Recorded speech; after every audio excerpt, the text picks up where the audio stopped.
In today's video, I'm going to teach you how to create an inventory adjustment in Zoho Inventory. Inventory adjustments are really important for keeping your stock levels accurate. You might need them after a physical stock count when items are damaged, lost, or found, or when you just notice a discrepancy between what Zoho shows and what you actually have on the shelf.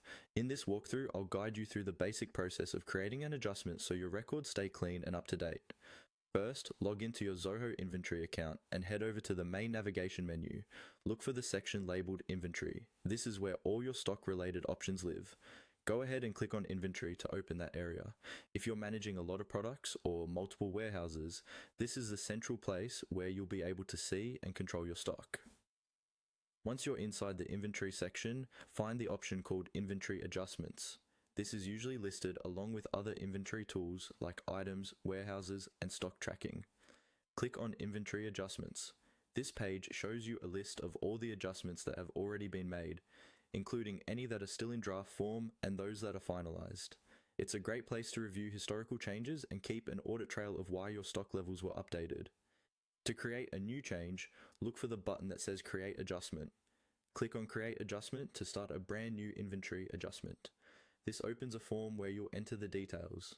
Here, you would typically choose the type of adjustment, select the item or items you're adjusting, set the new quantities, and importantly, add a reason or note. Adding a clear description, like year-end physical count or damage during shipping, will help you and your team understand the change later on. After filling in the necessary information, you'll have the option to either save the adjustment as a draft or proceed with the other option to finalize it. Saving as a draft is helpful if you're still double-checking counts or waiting for someone else to confirm the numbers. You can come back, review, and edit before committing. When you're confident that everything is correct, choose the option that actually applies the adjustment so that your stock levels in Zoho Inventory match your real-world inventory. And that's the basic process. Go to Inventory, open Inventory Adjustments, create a new adjustment, and then either save it as a draft or finalize it once you're sure everything